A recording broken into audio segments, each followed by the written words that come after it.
നമസ്കാരം. കൈപ്പശ്ശേരി ഗോവിന്ദപുരി. നമ്മൾ ഇന്നൊരു സ്ഥലത്തേക്ക് പോവുക. അത് കേമാവണം. നമ്മൾ പോകുന്ന കാര്യം നടക്കണം. അങ്ങനെയൊക്കെ ആഗ്രഹം ഉണ്ടാവില്ല എല്ലാവർക്കും. ഒരു ഇന്റർവ്യൂവിന് പോവുകയാണ്, അല്ല ഒരാളെ കാണാൻ പോവുകയാണ്, ഒരു ലോണിന് പോവുകയാണ്, അല്ലെങ്കിൽ ഒരാളെ മീറ്റ് ചെയ്യാൻ പോകണം. അങ്ങനെ പല കാര്യങ്ങളുണ്ട്. ഇതൊന്നുമില്ല, നമ്മളെ കുടുംബത്തിൽ തന്നെ ഇരിക്കുക. അങ്ങനെയാണേലും ഇന്നത്തെ ദിവസം ശുഭാവുക. അങ്ങനെയുണ്ടല്ലോ, അതൊരു സന്തോഷമല്ലേ? അപ്പൊ ഇത് ശരിക്കും പറഞ്ഞാൽ ഒരാളുടെ ഒരു നിത്യവൃത്തി അല്ലെങ്കിൽ നിദാനം എപ്പോൾ തുടങ്ങണം, അങ്ങനെ ഒരു സാധനമില്ലേ? നമ്മൾ എപ്പോൾ എണീക്കണം, എന്താണ് നമ്മൾ രാവിലെ ചെയ്യേണ്ടത്? ശരിക്കും പറഞ്ഞ ഒരു സാധാരണ ഭക്തൻ സൂര്യൻ ഉദിക്കുന്നതിന് മുമ്പ് എണീറ്റാലാണ്. സൂര്യൻ ഉദിക്കുന്നതിന് മുമ്പ് എണീക്കുകയാണ് വേണ്ടത്. സൂര്യൻ ഉദിച്ചു കഴിഞ്ഞിട്ട് എണീക്കുന്നത് ശരിക്കും പറഞ്ഞാൽ ഒന്ന് ശാരീരികമായ ദോഷമാണ്. പിന്നെ നമ്മുടെ ഹിന്ദു സനാതന ധർമ്മത്തിന്റെ നിർബന്ധമാണ് സൂര്യോദയത്തിന് മുമ്പ് എണീക്കുക. അങ്ങനെയാണ്, സൂര്യോദയത്തിന് മുമ്പ് എണീക്കുക. നമ്മുടെ എല്ലാ കാര്യങ്ങളും, നമ്മൾ ചെയ്യുന്ന എല്ലാ പ്രവൃത്തികളും ശാസ്ത്രീയവുമായി വളരെ ബന്ധപ്പെട്ടതാണ്. അപ്പൊ നമ്മൾ രാവിലെ എണീറ്റ് കുളിച്ച് നമ്മൾ സൂര്യനെ, ആ ഉദയസൂര്യനെ നമ്മൾ തൊഴുത് ആദിത്യ മന്ത്രമൊക്കെ ജപിച്ച് ഭഗവാനോട് പ്രാർത്ഥിക്കുക.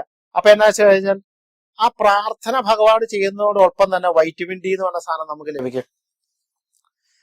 നമ്മുടെ ആ ഒരു നിദാനം, എല്ലാ കാര്യങ്ങളും ഇതൊക്കെ ആയിട്ട് ബന്ധപ്പെട്ടത് തന്നെയാണ്. അപ്പൊ രാവിലെ നമ്മൾ എണീക്കുക.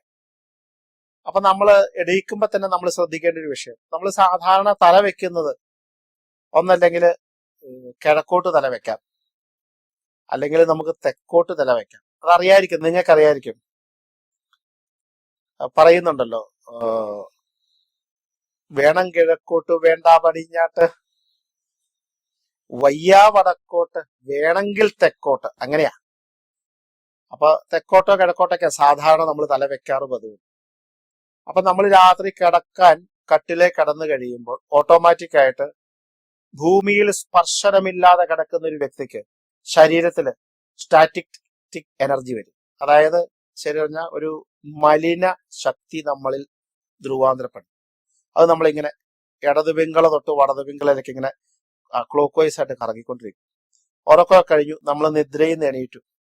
നിദ്രയിൽ നിന്ന് എണീക്കുന്ന സമയത്ത് നമ്മൾ കിഴക്കോട്ട് തിരിഞ്ഞ്, കിടക്കുന്ന സ്ഥലത്ത് നിന്ന് കിഴക്കോട്ട് തിരിഞ്ഞിട്ട് നമ്മളൊന്ന് എണീക്കുക. കിഴക്ക് അഭിമുഖമായി നമ്മൾ എണീക്കണം. എന്നിട്ട് നേരെ ഇരിക്കുക. അപ്പൊ തെക്കോട്ട് തല വെക്കുന്ന ആളാണെങ്കിൽ വടക്കോട്ട് തിരിഞ്ഞ മുഖം വരും, കിഴക്കോട്ട് തിരിഞ്ഞേക്കുന്ന ആള് പടിഞ്ഞാട്ട് തിരിഞ്ഞ മുഖം വരും. ഒരു പണ്ട് പറയാറുണ്ട്, ഇങ്ങനെ ഈ കൈകള്, നമ്മൾ ഈ കൈകളൊക്കെ ഇങ്ങനെ പിടിച്ചിട്ട്, നമ്മുടെ രണ്ട് കൈകൾ എന്ന് പറയുന്ന സാധനത്തിന് വളരെ ശക്തിയുള്ള ഒരു സാധനം, ഏറ്റവും പെട്ടെന്ന് എനർജി ലെവൽ വർദ്ധിക്കുന്നതാണ്. എല്ലാ നാഡീവ്യൂഹങ്ങളിലെയും സങ്കേത കേന്ദ്രമൊക്കെയാണ്. കരാഗ്രേ വസതേ ലക്ഷ്മി, അതിന്റെ അതായത് ഈ കരത്തിന്റെ അഗ്രത്തിൽ ഒരു ഭഗവാനും മധ്യത്തിലും മൂലത്തിലും, കരമൂലേത് ഗോവിന്ദം പ്രഭാത കരസ് ദർശനം. അതായത് ഈ കയ്യിൽ നോക്കിയിട്ട് ഭഗവാന്മാരെയൊക്കെ നമ്മൾ കാണുക. അതായത് നമ്മൾ തന്നെ പറയാറുണ്ട്, മറ്റുള്ളവരിൽ നിന്ന് വ്യത്യസ്തമായി ഹിന്ദു സനാതന ധർമ്മം പറയുന്ന നമ്മുടെ ഉള്ളിൽ തന്നെയുള്ള ഈശ്വരനാണ് നമ്മുടെ ശക്തി. നമ്മുടെ ഉള്ളിലുള്ള ഈശ്വരന് ശക്തി കൊടുക്കലാണ് നാമജപം. അതാണല്ലോ മനനാൽ ത്രായതേ ഇതി മന്ത്ര. ആ മനസ്സിൽ ത്രാണനം ചെയ്യുന്ന, അതായത് നമ്മുടെ നന്മയ്ക്കായിട്ട്, ഓരോ വ്യക്തികളുടെ നന്മയ്ക്കായിട്ടാണ് ചെയ്യണത്. അപ്പൊ ആ ഭഗവാന്മാരെയൊക്കെ കണ്ടിട്ട് പതുക്കെ ശരിക്കും നമ്മളിങ്ങനെ കൈകൊണ്ടൊക്കെ ഇങ്ങനെ ഒന്ന് ചെറുതായിട്ടൊന്ന് ഉരുട്ടി മുഖത്ത് ചിലപ്പോൾ ഒന്ന് മസാജൊക്കെ ചെയ്ത് അപ്പൊ നമുക്കൊരു എക്സ്ട്രാ എനർജി ലഭിക്കുന്നു. എന്നിട്ട് ചാടി നമ്മൾ കട്ടിൽ നിന്ന് ഇറങ്ങാറില്ല. എന്തുകൊണ്ടാണ് ചാടി കട്ടിൽ നിന്ന് ഇറങ്ങാതെ?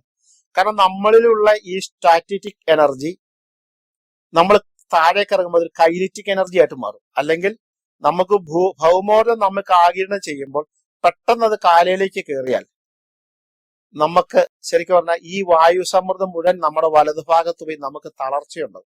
ശാസ്ത്രീയമായിട്ട് അതാണ്. നമ്മുടെ ആധ്യാത്മികമായിട്ട് പറഞ്ഞു കഴിഞ്ഞിട്ടുണ്ടെങ്കിൽ സമുദ്രവസനേ ദേവി, അതായത് സമുദ്രത്തിൽ വസിക്കുന്ന ഭഗവതിയുടെ മടിത്തട്ടിലേക്ക്, വിഷ്ണു ഭഗവാന്റെ ഭാര്യയായ ഭഗവതി മടിത്തട്ടിലേക്ക് നമ്മൾ ഇറങ്ങുന്നു.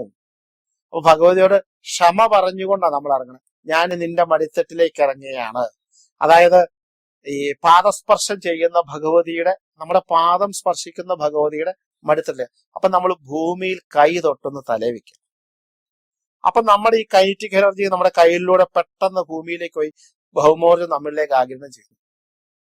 ശരിക്കും പറഞ്ഞാൽ അതിനകത്ത് സയന്റിഫിക് ആയിട്ട് വളരെ ബന്ധമുണ്ട്. ഇനിയിപ്പോ കളിയാക്കുന്നവർക്ക് അതും കൂടെ കൂട്ടി ഞാൻ പറഞ്ഞു എന്ന് മാത്രമേ ഉള്ളൂ. അതിനുശേഷം നമ്മൾ എണീറ്റ് നേരെ പോയിട്ട് അടുക്കളയിൽ പോയി കട്ടൻ കാപ്പി കുടിക്കുന്നതിന് പകരം പല്ല് തേച്ച് ശൗചാദികൾ ചെയ്ത് ഭഗവാനെ പ്രാർത്ഥിച്ചാൽ അന്നത്തെ ദിവസം, അതിലേക്കൊന്ന് ഞാൻ കടക്കാം.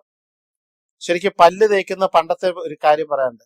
വടക്കോട്ട് തിരിഞ്ഞ് പല്ല് നന്നായാൽ പാതി നന്നായി, മുഖം നന്നായാൽ മുഴുവൻ നന്നായി എന്ന് ആരോ പറഞ്ഞൊരു കവിത കേട്ടിട്ടുണ്ട്. പക്ഷെ അതിലെന്താ ചെയ്യേണ്ടതെന്ന് വെച്ചാൽ വടക്കോട്ട് തിരിഞ്ഞ് കാമദേവനെ ധ്യാനിച്ച് പല്ല് തേക്കണം എന്നവരാണ്. ഞാൻ ഇങ്ങനെയൊക്കെ പറയുമ്പോൾ അതെങ്ങനെ നിങ്ങൾ ധരിക്കുന്നറിയില്ല. ഒരു പഴയ സിദ്ധാന്തം എന്ന് പറഞ്ഞു എന്നുള്ളൂ. പല്ല് തേക്കെങ്കിലും ചെയ്യണം അറ്റ്ലീസ്റ്റ്. അത് കഴിഞ്ഞതിന് ശേഷം നമ്മൾ കുളിക്കുമ്പോൾ നമ്മൾ ഇപ്പൊ ബാത്റൂമിൽ കുളിക്കാം, കുളത്തിൽ കുളിക്കാം, അങ്ങനെയൊക്കെ ആവാലോ. ഗംഗേജ യമുനേ ചൈവ ഗോദാവരി സരസ്വതി നർമ്മദാ സിന്ധു കാവേരി ജലേസ്മിൻ സന്നിധം ഗുരു.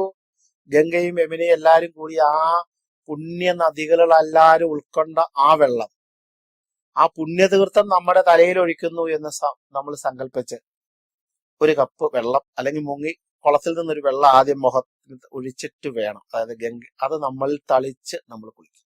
കാരണം അങ്ങനെയുള്ള പുണ്യമായ നിൽക്കുന്ന തീർത്ഥങ്ങളാൽ നിറയപ്പെട്ട ആ ജലത്തിലാണ് നമ്മൾ കുളിക്കുന്നത്. അതായിരിക്കണം നമ്മുടെ സങ്കല്പം. അങ്ങനെ സങ്കല്പിച്ച് നമ്മൾ കുളിക്കുമ്പോഴാണ് അതൊരു പുണ്യ നദിയിലുള്ള സ്നാനമായി മാറുന്നത്. ഒന്ന് നോക്കൂ, നമ്മുടെ ആ ഒരു നമ്മുടെ ആ ധർമ്മത്തിന്റെ ഒരു വളരെ വലിയ ഒരു അവസ്ഥയെ ഇതൊന്നും ഇപ്പോഴത്തെ കുട്ടികൾക്ക് അങ്ങോട്ട് അറിയണ്ടാവില്ല. എന്നിട്ടും പറയണുണ്ട് അതിനകത്ത്. എങ്ങനെയാണ്?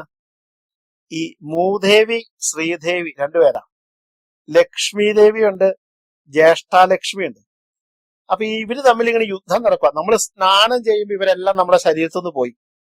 ആദ്യം ആര് കയറണം ശരീരത്തേക്ക് എന്നൊരു യുദ്ധമുണ്ട്. സനാതന ധർമ്മത്തിൽ പറയണത് ഈ യുദ്ധത്തിൽ യുദ്ധം നടന്നാലും ആദ്യം അവിടെ വരുന്നത് മൂദേവിയാണ്. അപ്പൊ ഈ കുളി കഴിഞ്ഞ് തോർത്തണ വഴിയെ ഫസ്റ്റ് മൂദേവി കയറും. അതുകൊണ്ട് പറയാറുണ്ട് കുളി കഴിഞ്ഞ ഉടനെ പുറം തോർത്തണം എന്നാ പറയാ. നമ്മുടെ ശരീരത്തിന്റെ പുറഭാഗം തോർത്തണം. അപ്പൊ മൂദേവി അവിടെ കയറി കഴിഞ്ഞാൽ കുഴപ്പമില്ല, പുറകല്ലേ. മുഖത്തേക്കാണ് മൂദേവി വന്നെങ്കിലോ ഭംഗിയൊക്കെ പോവേ. അപ്പൊ അതിനാണ് അങ്ങനെ പറയാ. അതിന് വേറൊരു സയന്റിഫിക് വശം പറയുന്നു. നമ്മുടെ നട്ടല് ഒരിക്കലും തണുപ്പടിക്കാൻ പാടില്ല. അതിനിടയ്ക്ക് സുഷ്മന നാടിയൊക്കെ പോകുന്നു. അവിടെ ഈ ഒരുപാട് തണുപ്പടിച്ച് നിൽക്കാൻ പറ്റാത്തത് കൊണ്ട് ശാസ്ത്രീയം അതിനാണ് ആദ്യം തോർത്ത് തുടക്കുന്നത്. ശാസ്ത്രീയമായി പറയാം. നമ്മൾ ഈ പഴയ സനാതന ധർമ്മങ്ങളൊക്കെ ഈ സയന്റിഫിക് ആയിട്ട് കണക്റ്റഡ് ആണ്. അതുകൊണ്ടാണ് ഞാൻ അങ്ങനെ പറഞ്ഞത്. അങ്ങനെ തോർത്തി കുളിച്ച് പിന്നെ അതിന് ആദ്യം കാല് കഴുകുക, കുളിക്കാൻ ഇറങ്ങുമ്പോൾ തന്നെ ആദ്യം കാല് കഴുകുക, കൈകൾ കഴുകുക, മാറിടം കഴുകുക, മുഖം കഴുകുക, അങ്ങനെയൊക്കെ ചെയ്താൽ കുളിക്കണ്ടേ. ബാത്റൂമിലെ ഷവർ ഓൺ ചെയ്യണമെങ്കിൽ ഇതൊന്നും എനിക്ക് പറയാൻ പറ്റില്ലല്ലോ. ഇതൊക്കെ കഴിഞ്ഞ് പിന്നെ നമ്മൾ എന്താ ചെയ്യേണ്ടത്? വിളക്ക് കൊളുത്തിയേർത്ത് ഒരല്പം നാമജപം, പ്രാർത്ഥനകള്. ഇനി നാമം ജപിക്കാൻ പാടില്ല, ഓഫീസിൽ പോകാൻ തിരക്കണ്ടേ. ഈശ്വരന്മാരെ എന്നെ അനുഗ്രഹിക്കണം. എല്ലാവരെയൊക്കെ ഒന്ന് വിളിക്കാനോ, പരദേവതയെ വിളിക്കാം, മൂലകുടുംബം വിളിക്കാം, അടുത്തുള്ള ദേശാധിപതിയായ അമ്പലത്തെ വിളിക്കാം, നമ്മുടെ കാരണവന്മാരെയൊക്കെ ഒന്ന് പ്രാർത്ഥിച്ച് എല്ലാവർക്കും ഒക്കെ ഒന്ന് നമസ്കരിച്ച് അല്ലേ. ഞാൻ പറഞ്ഞിട്ടുണ്ട്, ദീർഘദണ്ഡ നമസ്കാരം, നിർലജോ ഗുരു സന്നിധവും ശരീരമർത്ഥം പ്രാണഞ്ച സദ്ഗുരുഭ്യോ നിവേദയാൽ. അല്ലയോ ഭഗവാനെ, ഞാൻ എന്റെ ശരീരം, എന്റെ അർത്ഥം, എന്റെ സ്വത്തുക്കൾ നിന്റെ മുമ്പിൽ നിവേദിക്കുകയാണ്. ദോഷമില്ലാത്ത, ദുരിതമില്ലാത്ത, ദുഃഖമില്ലാത്ത ശരീരവും അർത്ഥവും സ്വത്തുക്കളും നിറണെന്നൊക്കെ പറഞ്ഞ് ഒന്ന് നമസ്കാരമൊക്കെ കഴിഞ്ഞ് കാപ്പിയെ കുടിച്ചങ്ങ് പോവുക. ഇറങ്ങാൻ നേരത്ത് ആഞ്ജനേയ സ്വാമിയെ, വീണ്ടും ഭഗവാൻ തന്നെയാണ്, പോകുന്ന കാര്യങ്ങളിലൊക്കെ ഒരു വിജയം ഉണ്ടാക്കി തരും പ്രാർത്ഥിച്ചിറങ്ങുന്നു. ആ ദിവസം ഒരു പരിധി കൂടുതൽ നിങ്ങൾക്ക് വരാവുന്ന ദുരിതങ്ങളൊക്കെ ഒരു പരിധി കൂടുതൽ നിങ്ങളിൽ നിന്ന് മാറി ഒരു ശുഭത്വ ഉണ്ടാവും. യാതൊരു സംശയവും വേണ്ട. കാരണം ഒരു സാധാരണ ചിട്ടയാണ്. ഒരു രസോടെ പറയാം, അത്യാവശ്യം നല്ല ദേക്ഷ്യമുള്ള കുട്ടികളൊക്കെ ഉണ്ടല്ലോ, എന്ന് നിലത്ത് തൊട്ട് അങ്ങനെ തൊഴുതു പോയാൽ അവരുടെ ദേക്ഷ്യങ്ങളൊക്കെ ഇത്തിരി കുറയും. കാരണം എന്താ കാര്യം എന്ന് വെച്ച് കഴിഞ്ഞാൽ അവരുടെ ആ മലിനോർജം രാവിലെ തന്നെ വിസർജിച്ചു പോയി ഭൗമോർജം അവരിലേക്ക് ആഗിരണം ചെയ്യുമ്പോൾ അവർക്കൊരു പ്രത്യേക പ്രഭാവം വരും. അപ്പൊ അതുകൊണ്ട് തന്നെ കുട്ടികളൊക്കെ ഇങ്ങനെ തൊട്ട് തലയിൽ വെക്കുന്നത് ക്ഷമയുണ്ടാകാൻ നല്ലതാണ്. അങ്ങനെയും പറയാറുണ്ട്. അപ്പൊ ഒരു വളരെ രസകരമായിട്ട് വളരെ ചെറിയ ഒരു ചടങ്ങാണ്. നമ്മൾ ചെയ്യുന്നതിന് ചെറുതായിട്ടൊന്ന് മാറ്റിയാൽ ഒരു ദിവസം നമുക്ക് അത്ഭുതം സൃഷ്ടിക്കുക. അത് സയന്റിഫിക് ആയിട്ടാണ് ശരി, ആധ്യാത്മികമായിട്ടാണ് ശരി. അപ്പൊ നിങ്ങൾ ഒരു തുടക്കം, ഒരു ദിവസത്തിന്റെ തുടക്കം, അത് നന്മയിലേക്കാകാൻ, അതിനകത്ത് ഈശ്വരപ്രസാദം കിട്ടാൻ ഇതൊന്ന് ചെയ്തു നോക്കും, മാറ്റം വരും. നന്ദി, നമസ്കാരം.